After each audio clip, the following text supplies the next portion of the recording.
So welcome. Good morning, good afternoon, good evening, depending on where you are in the world and where you're joining us from. Thank you so much for taking the time to join the webinar today. Do you fight like a compromiser, avoider, competitor?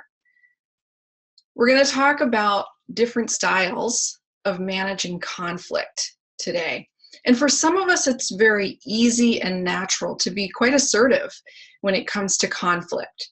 For others of us, it's much more natural for us to seek cooperation, to try to resolve or even avoid conflict when it's possible.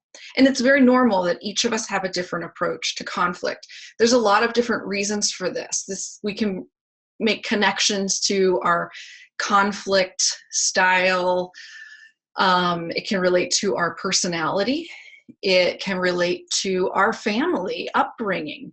It can relate to the culture of our country that we were raised in. Different cultures around the world have very different approaches to managing conflict. So there's a lot of different reasons to why we approach conflict the way that we do. The good news is that there is not just one way to manage conflict. We can't say, and maybe you think it's good news and bad news, we can't just say there's one best way to manage conflict. We're going to look today, and we're going to look specifically at 5 different ways to approach conflict as related to our tendencies to be assertive and or be cooperative when it comes to managing conflict. So I think in some ways it's very good news that there's not just one best way. In other ways, it means like maybe the way that you manage conflict may not always be the best choice. So by the end of the webinar today, I want you to have an idea of these 5 different approaches to conflict and have just a sense for yourself, what is your natural approach to conflict, and what is maybe one of the approaches that you think would be useful to grow and develop in yourself to just be more effective, perhaps, in managing different conflicts that come up. So I want you to take a look at this picture and think about which woman you are more likely to be. Are you the one with the megaphone shouting at someone else, or are you the one cringing, covering your ears? Perhaps you see yourself in both roles, depending on the situation. Maybe with your kids, you feel like you're always shouting in the megaphone with them. Maybe at work, when you're listening to your boss, you feel like you're the one cringing and holding your ears. How about this picture? Take a look at this one. And now I want you to just notice how this picture makes you feel. So for me, this picture makes me feel tense and unsettled. It makes me feel, my stomach feels a little bit knotted up, a little bit queasy even looking at this picture. Being in conflicts like this that are like a shouting match are not comfortable for me. I know other people who are energized by this type of interaction. So maybe for you, you're like, yeah, bring it on. So just notice how you feel. I'm going to show you one more picture. Take a look at this woman's face. What do you think is going on for her? It really looks like she's checked out. She's not listening anymore. She has her arms crossed, that closed body language. Her gaze is looking away from this man that she's interacting with. She's withdrawing.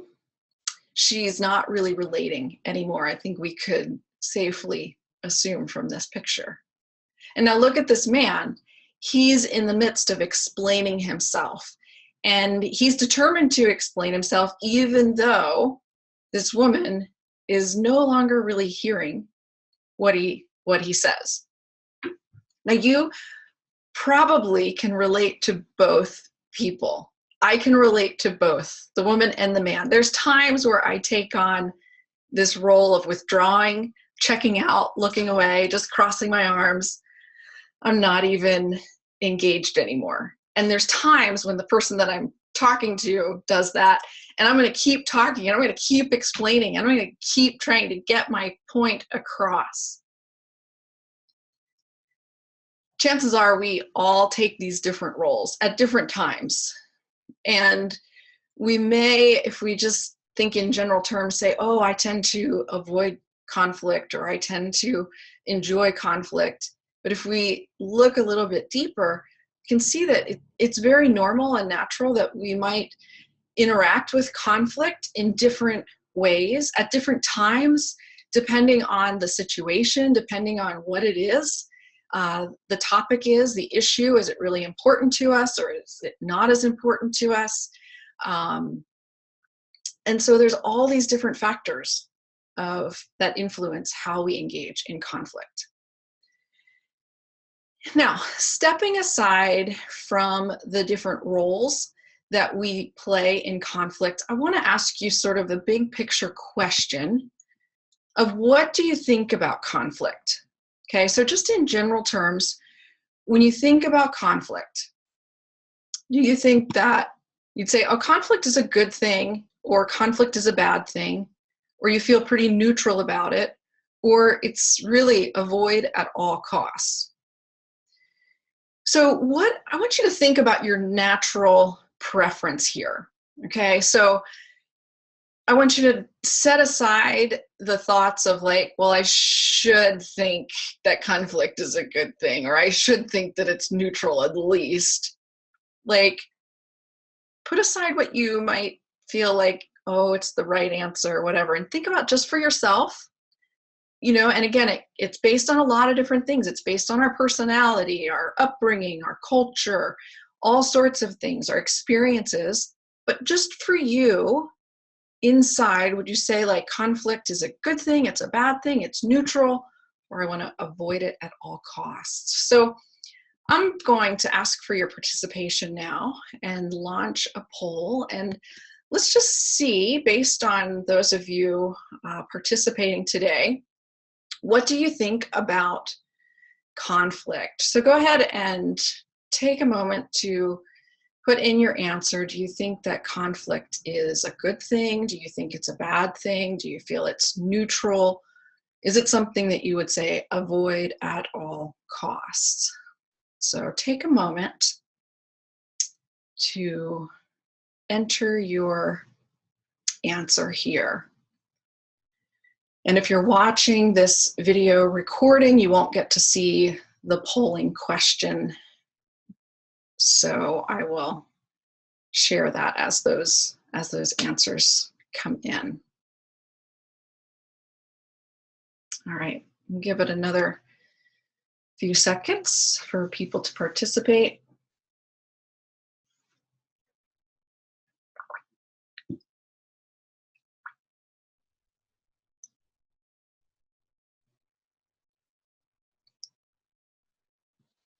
All right, so let's take a look now at the results for our group here.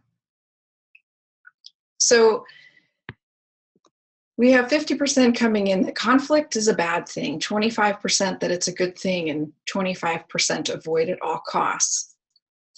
It's very normal that people feel conflict is a bad thing. And again, this can be influenced by many different things. But again, there's a natural sense for many of us that conflict is bad. And I think it's often related because conflict is painful.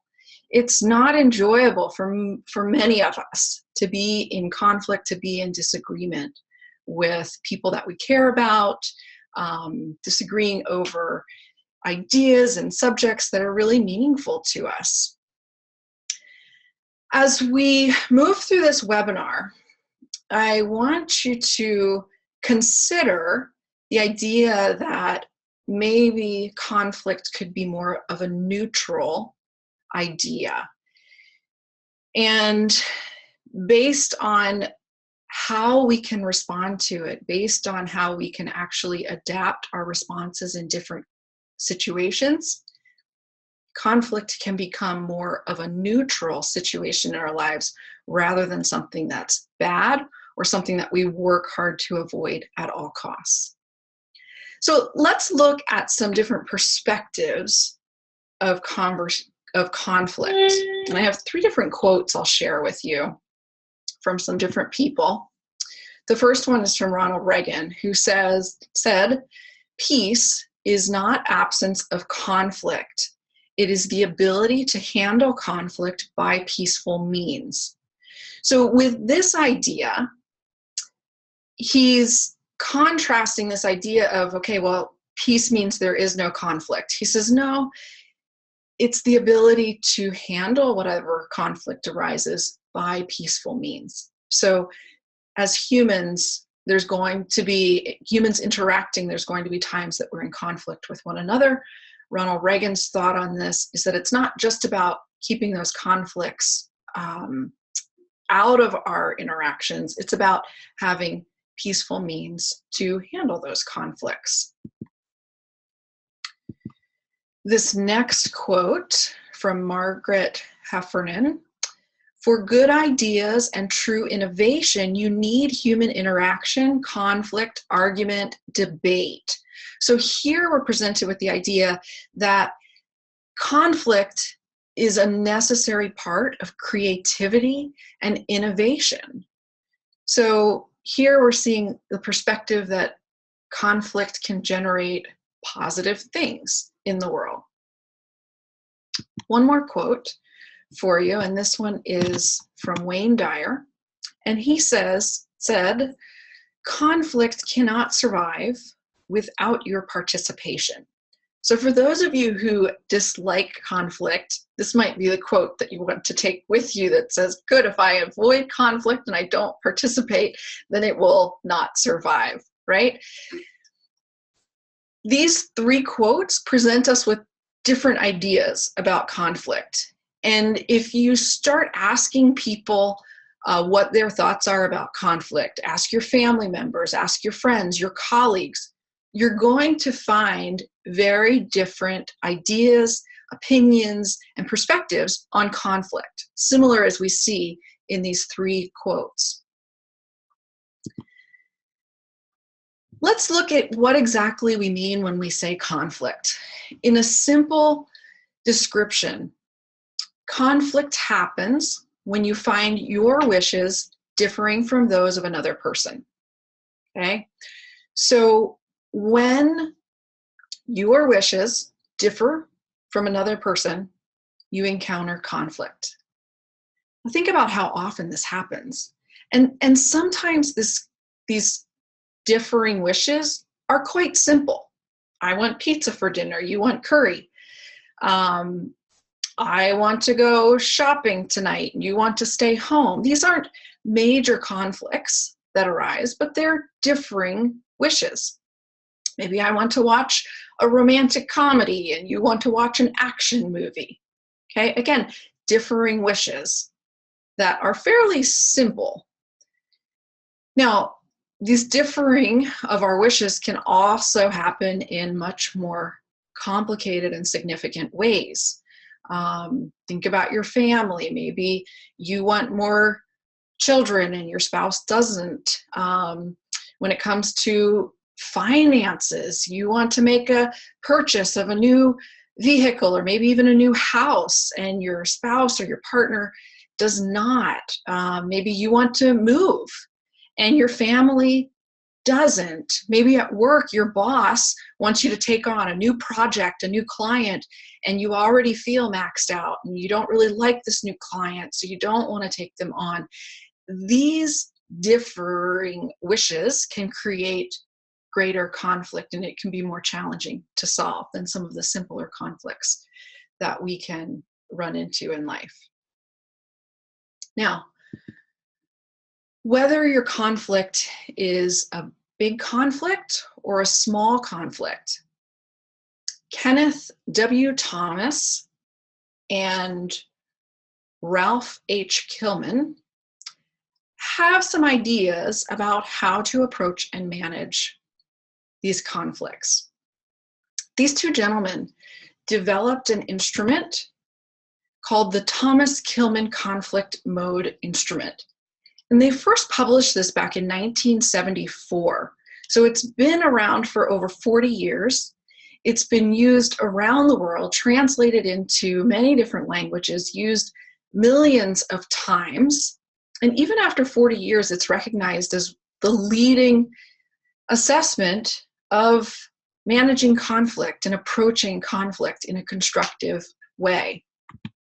Now, this Thomas Kilman conflict mode instrument, or we call it the TKI for short, measures assertiveness and cooperativeness. So essentially in conflict, we can be assertive and really push for our desires, or we can be cooperative and really seek to meet the desires of the other person. So in measuring assertiveness and cooperativeness, here when we're looking at assertiveness, this is the extent to which I attempt to satisfy my own concerns. Okay, am I being really assertive? Which means I'm going to look out for what I want. I'm going to go after my wishes. Or am I being more cooperative? Which is the extent to which I attempt to satisfy your concerns.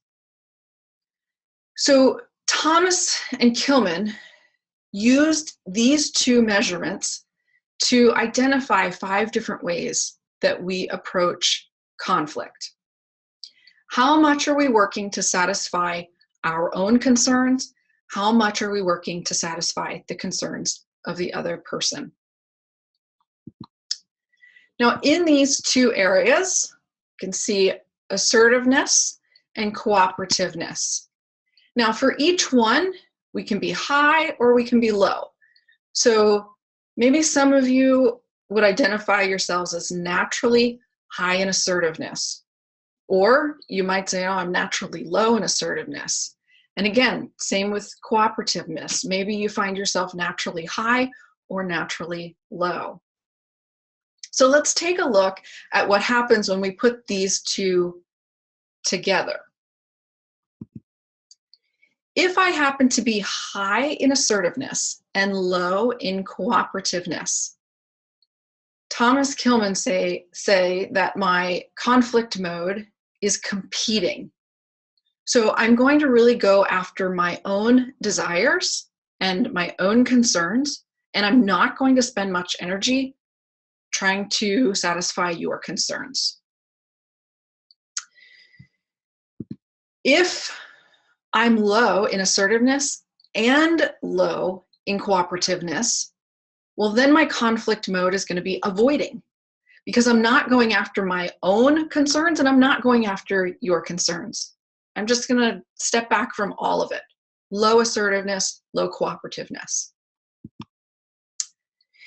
If I have high cooperativeness, I really am seeking out to address your concerns, and low assertiveness, I'm not so concerned with my own concerns, then my conflict mode style is what we call accommodating. I want to accommodate your desires, your wishes. If I'm high in both areas, I'm strong in my assertiveness. I really want to go for my concerns, and I'm also really concerned about your concerns. Both are true. I'm going to look for ways to collaborate. So you can see these 4 quadrants here. What happens if I'm low in assertiveness, low in cooperativeness, high in assertiveness, high in cooperativeness, and the combination? The 5th component, an approach for dealing with conflict, comes right in the middle, when I have an intermediate amount of both assertiveness and cooperativeness. And this we call compromising.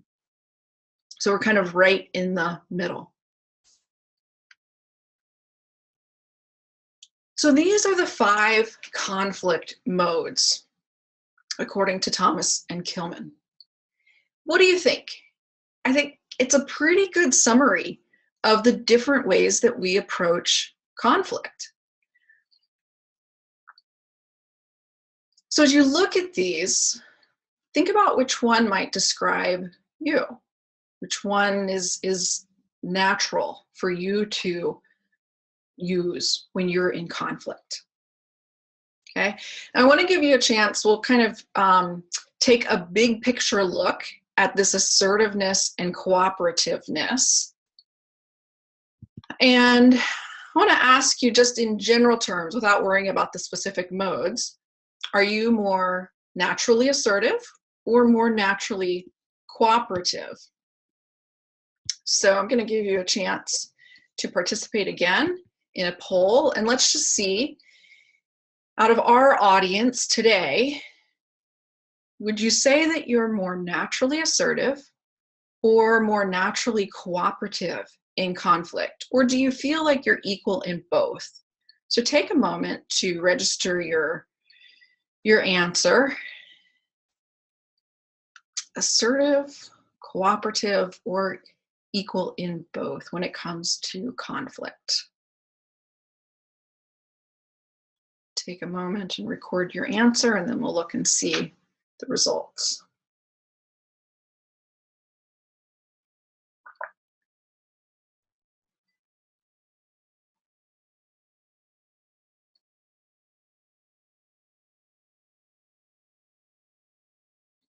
Okay.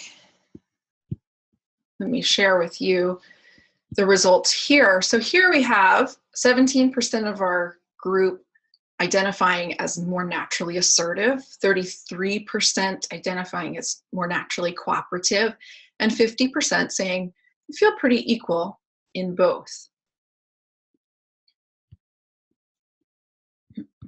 So when we look back at this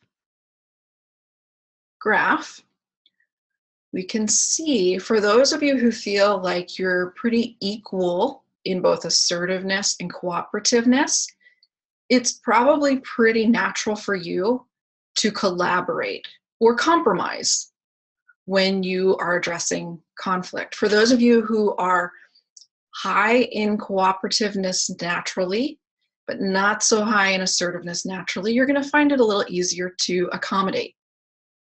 And for those of you who naturally find it easy to be assertive and not so easy to be cooperative, you're going to find yourself leaning more towards that competing. And you might, those of you who said you're equal in both, you might find yourself equally low in both. And so avoiding is your natural approach to conflict. Now, I have good news about this, because there's not really one way that is the best way. Thomas and Kilmann really says, when it comes to this question of what's the best, is it best to compete? Is it best to avoid? Is it best to accommodate? Is it best to collaborate? Is it best to compromise? Think about in your minds, what's your natural answer? And you might notice that your answer could go one of two ways. So for those of you who are naturally competitive, maybe you say, well, obviously competing is the best way to approach conflict, right? For those of you who are naturally accommodating, you might be thinking accommodation is the best way. But for some of you who are, avoiding, and it's most natural for you to avoid, you might feel like, I don't know if that's the best way. Maybe I should try to be something else, and I should try to deal with it some other way. Or obviously compromising is the right way, right? Because that's right in the middle, or collaborating. Well, and I have good news and bad news for you in this. And the good news is that there's no one best way. And why this is good news is because whatever way is natural for you, there's going to be certain situations where the way that you naturally approach conflict will be the best way to approach that conflict.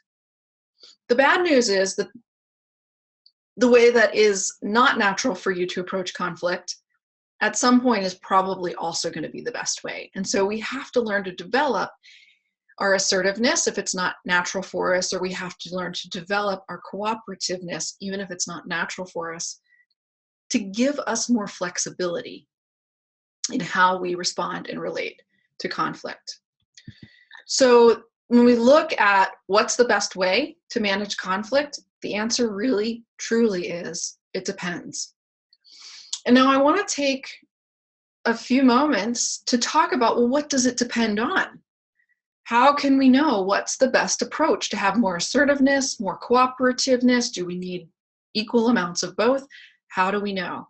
So let's look at some situations and say, when is it best for these various types of conflict management? So competing. Now this is, remember, where assertiveness is high, cooperativeness is low. When is it best to approach conflict with this style? Well, think about in an emergency situation. You need quick, decisive action. You don't want to take time to ask everybody around, do you think we should call the ambulance? Do you think that we should respond? Do you think we should check to see if everybody's okay? We don't need a cooperativeness here. We need assertiveness. In an emergency, we need quick, decisive action. So competing is really the best way to approach emergencies. There are times when there's important issues where unpopular courses of action are needed. Okay, maybe you're part of an organization that has to cut costs. This can be very difficult. It's going to be unpopular. Maybe there's disciplinary action that needs to take place. This is unpopular. If you're a parent, sometimes you have to make disciplinary decisions with your kids. It's going to be unpopular with them. Sometimes in the workplace, things need to be adjusted that aren't going to be popular, but it has to be done. If there are issues that are vital to company welfare, again, it might be necessary that you move forward with assertiveness, and you can't be so concerned about the cooperativeness. And if there are people who might take advantage of non-competitive behavior, then it might be best to, again, keep that high level of assertiveness. So you can see there's certain situations where competing really can be the best approach to managing conflict. Avoid in these times. Now, when I first started thinking about conflict, avoiding seems like it's maybe not the best thing. Like, well, if we just avoid it, like, isn't going to come back. But there actually are times where avoiding can be the best approach. So remember, with avoiding, we have low assertiveness and low cooperativeness.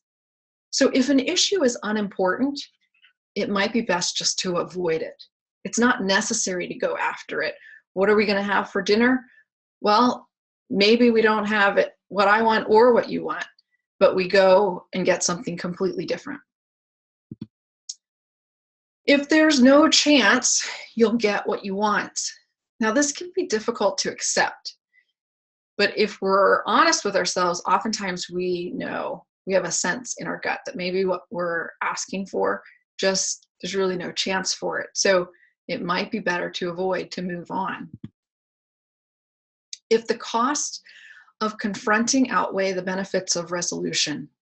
Okay, so there are times where it might, it might harm things more to confront. And so we might just say, you know what, I value this relationship more than I value the resolution of this issue. So I'm going to avoid the conflict. When people need to cool down, yourself included. And I'd like to point out with this, avoiding is not the final answer, perhaps, in resolving a conflict, but it could be part of the process. And so we start to think about, like, well, there's some times where we're going to use a couple different approaches to get to the final resolution of a conflict.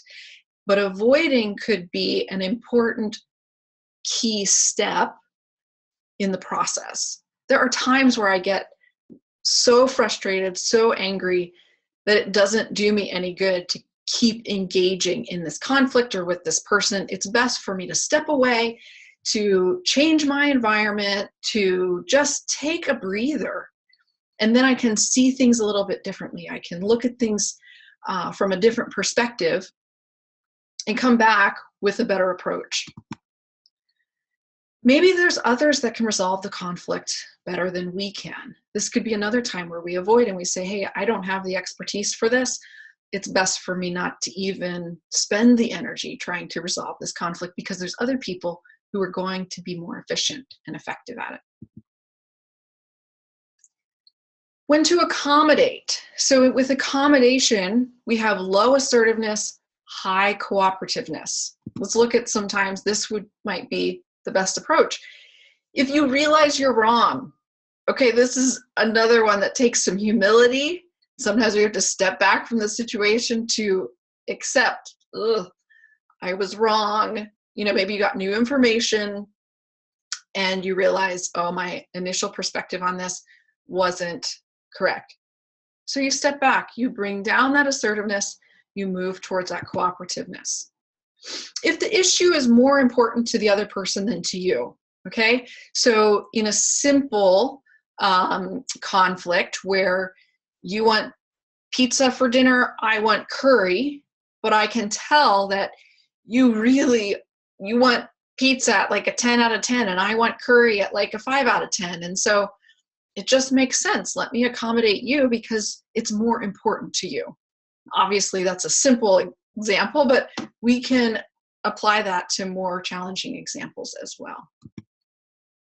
If preserving harmony is especially important, is it most important to preserve harmony rather than get what you want? This is a time to accommodate. And if you want to build up social credits for more important issues, so maybe you know that there's going to be more issues that come up, and there's going to be some that are more important to you than others, and you don't want to get involved in great conflict over every single one. It's sort of that idea, maybe you've heard the saying, like, pick your battles, you know, choose your hill, you know, to march up and die on, sort of thing. Like, you know, choosing your battles wisely can be helpful, and accommodation can help you with that. Times to compromise. Okay, this is the give and the take. And this is where we're kind of like a moderate amount of assertiveness and cooperativeness. So maybe the goals are not worth potential disruption of more assertiveness. So we know, again, we're moderating our assertiveness and our cooperativeness here. So you might say, I could be more assertive. I could push even more for this. But you look at the end result and you're like, it's not worth it. Maybe you need a temporary settlement of a complex issue. Again, this could be part of a process, not an end result in the conflict resolution. Maybe there's time constraints. It's a complex issue, and to really flesh it all out, it's going to take more time that you have. Maybe you have a deadline of working with a client. You've got to, you know, come up with a resolution within 24 hours. And what you really would like is, you know, 3 or 4 days, but you don't have it. So that's a good time to compromise. And if collaboration or competition fails, so remember, this compromise is where we moderate both the assertiveness and the cooperation. And maybe we've tried more assertiveness, more cooperation. It's failed. So we're going to moderate. We're going to come to a compromise. And then we look at collaboration. This is where we have high assertiveness with high cooperativeness. So if both parties' concerns are too important to compromise, here we can't afford to pull back on our assertiveness or our cooperativeness. We've got to find a way to collaborate. If we're merging insights from different perspectives, maybe some of you have been part of organizations that have merged with other companies, other organizations, And it's really important to merge these insights from different perspectives. And we can't afford, again, the compromise. We have to make sure everyone is heard. Everyone has a chance to voice their concerns and their wishes. And it's very important that we approach them all these different perspectives. Maybe if we want to gain commitment by incorporating others' concerns into the decision.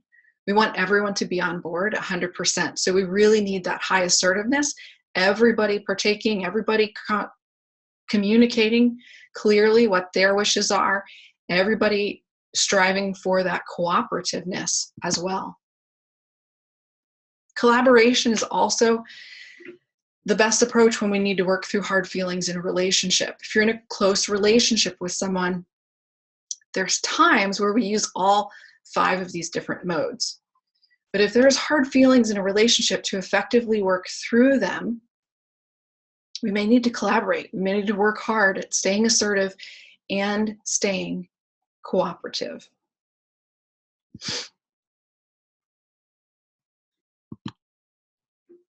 So you can see that there is no one right way. There truly are different approaches to manage conflict in different situations. There's times to be competitive. There's times to accommodate. There's times to avoid. There's times to compromise. And there's times to collaborate.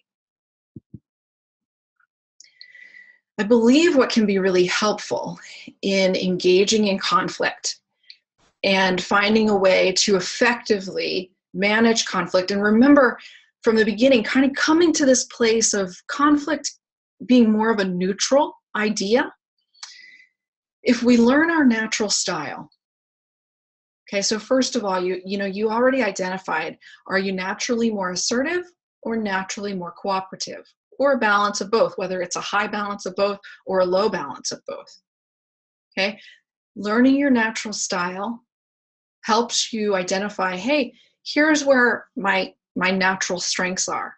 And remember, for each one of these styles, there's going to be situations where that's the best approach. So you already are equipped with the best approach for certain situations and certain conflict. Now that you understand more of your natural approach to conflict, the challenge then comes of practicing your less natural ones. So if you're naturally more cooperative and you have a struggle with the assertiveness, it doesn't mean you always have to be assertive now. It means you evaluate the situation. You think, when's it really going to be worth my effort to practice that assertiveness? Okay, or the other way around, if it's really natural for you to be assertive, sometimes that's perfect. But you're going to be able to look and see like, oh, in this situation, I know that it's going to be best if I practice more of my cooperativeness. Understanding the value of assertiveness and cooperativeness in different situations empowers you to choose the best style to manage the conflict that you're facing. Okay, so my hope for you in this introduction to these 5 modes of conflict management are to help you see that when we interact and we have conflict, we're kind of looking at how much assertiveness are we using, how much cooperativeness are we using, and understanding the value of both. Okay, understanding that different situations require different levels of assertiveness, different levels of cooperativeness in order to most effectively approach the conflict at hand. This is going to depend on the situation. It's going to depend on the person that you're interacting with. But this knowledge and this understanding can really empower you to approach conflict from more of a neutral perspective. So again, there's no one right way. And I want to really emphasize that the good news of this is that your natural approach to conflict allows you to already be really effective at dealing with some conflict that comes along.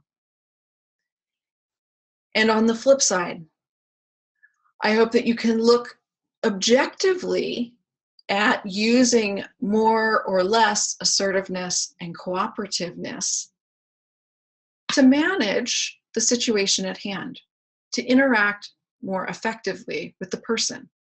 You can also, do a little informal evaluation of the person that you're interacting with. Are they using more assertiveness or more cooperativeness? And maybe if you really want that person to engage, remember the picture of the man and the woman was kind of turned away and looking and disengaged. Maybe if this man really wants to keep her engaged, he might say, hey, I'd like to ask you to be a little more assertive. I can tell that you're kind of pulling back and not being quite, very assertive here.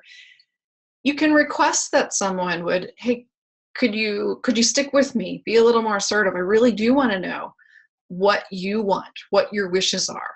Or if someone's being overly assertive and you're really striving for cooperativeness, you can make that request and say, hey, could you work with me here? Like, you're doing a really good job of expressing your wishes, your desires.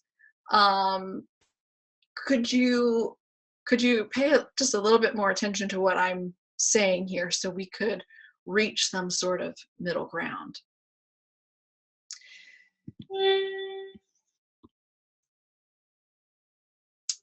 Now, if this is interesting to you and you want to take a deeper look at it, I'd encourage you to check out the Thomas Kilmann Conflict Mode Instrument, the TKI. This is a series of questions that you can answer that will give you some objective feedback of, do you tend to be more assertive? Do you tend to be more cooperative?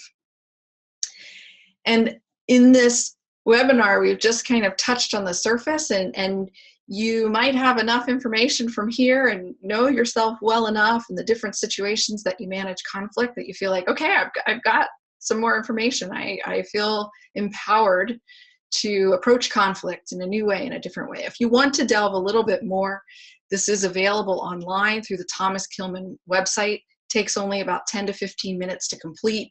It costs $45, and I don't make any money from this. I just am providing the information, passing the information along to you if you'd like to explore this a little bit more.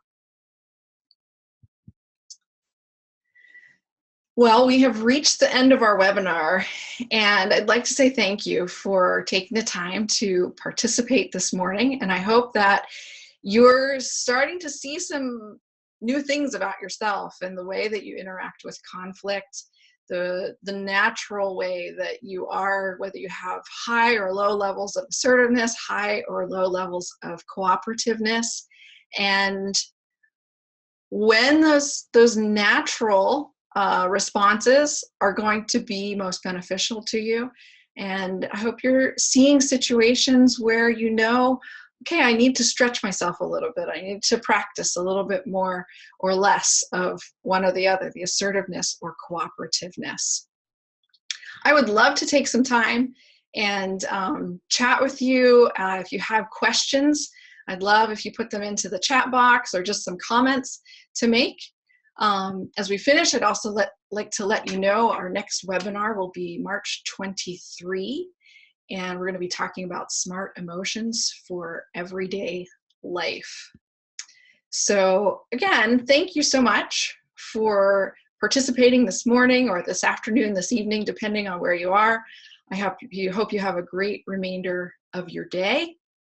And I look forward to being in touch. Please feel free to reach out to me through my website or send me an email. Would love to get some feedback from you, thoughts on what your natural approach is to conflict and how this has been useful to see conflict in this in terms of assertiveness and cooperativeness. So let me know what you think. Love to connect with you. Thank you so much for participating today. I'm going to stay online and would be happy to take questions, comments from you from the chat.